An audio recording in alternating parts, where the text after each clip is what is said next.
সম্প্রতি এক ব্যক্তির লাশ কবর থেকে তুলে সেই লাশটিকে পুড়িয়ে ফেলা হয়। এই ঘটনা দেখে অনেকেই অনেক বিস্ময় প্রকাশ করেছেন। আসল ঘটনাটি অনেকেরই জানা নেই। তো আজকে আমি এই বিষয়ে বিস্তারিত আলোচনা করব। তার আগে বলে নিচ্ছি, আপনি যদি আমার চ্যানেলে নতুন হয়ে থাকেন তাহলে প্লিজ আমার চ্যানেলটিকে সাবস্ক্রাইব করে দিবেন এবং পাশে থাকা বেল আইকনটি বাজিয়ে অলে ক্লিক করে দিবেন। যে ব্যক্তি লাশটি কবর থেকে তুলে পুড়িয়ে ফেলা হয় তার নাম হচ্ছে নুরু। নুরু পাগল। এই লোকটা যদি কাউকে মেরেও ফেলতো, লাশের পরিবারে বিচার পেত না, কারণ সে পাগল। ল্যাংটা পাগল দেখে মানুষ বলে, পাগল হলে কি হবে, ভিতরে বস্তু আছে। কাপড়ের ভিতরে বস্তু থাকে। ল্যাংটা পাগল তার বস্তু দেখানোর পরেও কিছু মানুষের আজব ধারণা থেকেই যায়। বহু বিতর্কের নায়ক ছিল নুরু পাগল।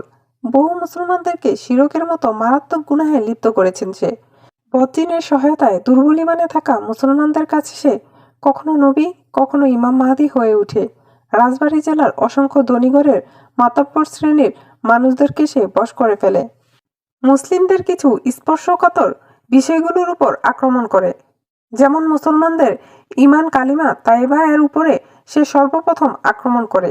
সে তার ভক্তদের শেখায় লা ইলাহা ইল্লাল্লাহ, ইমাম মাহদী রাসূলুল্লাহ, নাউজুবিল্লাহ। এর কিছুদিন পরে সে মুসলমানদের আজানের মধ্যে বিকৃতি ঘটায়। সে তার ভক্তদের শেখাতো আশহাদু আন্না ইমাম মাহদী রাসূলুল্লাহ।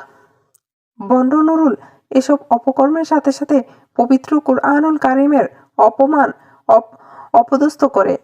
সেই সময়ে প্রত্যক্ষদর্শীদের ভাষ্য অনুযায়ী বন্ড নুরুল পবিত্র কুরআন পদদলিত করত। নাউজুবিল্লাহ। সেই ৮০-র দশকে বন্ড নুরুলের বিরুদ্ধে আন্দোলন সংগ্রাম করেছিল আলেম সমাজ ও সাধারণ মানুষ। এলাকাবাসীর আন্দোলনের মুখে তখন বন্ড নুরুলের এলাকা ছাড়তে হয়। এর বেশ কয়েক বছর পরে নুরুল কিছু আর্থিক লেনদেনের মাধ্যমে এলাকার কিছু মানুষকে হাতে নিয়ে আবার গোয়ালন্দ প্রবেশ করে। যাই হোক, গোয়ালন্দ আবার নুরুল আগমন করলেও সে প্রকাশ্যে তখন বন্ডামি করত না। কিছুটা গোপনে গোপনে তার মিশন চলছে। সবচেয়ে দুঃখজনক বিষয় ছিল তার সন্তান মানুষকে খ্রিস্টান ধর্মের দাওয়াত দিত, যেটা হাতে নাতে প্রমাণ পাওয়া গেছে। তখন তারা এমনভাবে আসক্ত হয়ে যায় যে গাছের পাকা প্রথম প্রথম কলা তাকে না খাইয়ে তারা খেত না। এই নুরু পাগলের নেতৃত্বে কালুখালী বাজার কেন্দ্রীয় মসজিদটি ভেঙে ফেলার চেষ্টা করে ৯০ দশকে। কালুখালীতে তার নামি দামি কথার জ্ঞানী অসংখ্য আছে কাছে। পাগলের প্রেমে যারা দেওয়ানা তারাও পাগল। এমন অনেকে আছে যারা শিক্ষিত, কথায় জ্ঞানী, অর্থনৈতিকভাবে শক্তিশালী, এই পাগলের ভক্ত। ইমাম মাহাদি পরিচয় দেওয়া এই বন্ড মরে গিয়েও বিতর্কে ফেলেছে রাজবাড়ী জেলার ইসলামপ্রিয় মুসলমানদের। তার কবর দেওয়া হয়েছিল ১২ ফিট মাটির উপরে। পূর্ব পশ্চিম দিকে পা ও মাথা এবং কাবাগরের আদলে তার মাজার। ধৈর্য ও শৌর্যের শেষ পরিণতি আজ জুম্মার নামাজ বাদ তৌহিদি জনতা তা ভেঙে গুড়িয়ে জ্বালিয়ে দেয়। কবি কাজী নজরুল ইসলাম অনেক আক্ষেপ নিয়ে লিখেছিলেন মুসলমানদের উদ্দেশ্য করে, রাসূলের অপমানে যদি না কাঁদে তোর মন, মুসলিম নয় মুনাফিক তুই, রাসূলের দুশমন। রাসূল সাল্লাল্লাহু আলাইহি সাল্লাম কবর দেওয়া শিখিয়ে গেছেন।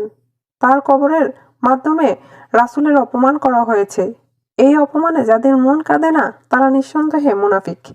এই কবিতার সাথে নিজেকে মিলিয়ে নিন। একটি পাগলের হাত থেকে রক্ষা পেল এ জাতি। যারা তার ভক্তকুল তারা হেদায়েতপ্রাপ্ত হোক, ফিরে আসুক ধর্মের সুশীতল ছায়াতলে। আল্লাহ আমাদের ক্ষমা করুন, ধ্বংস করুন মুসলিম বিদ্বেষী পৃথিবীর সকল কার্যকলাপ।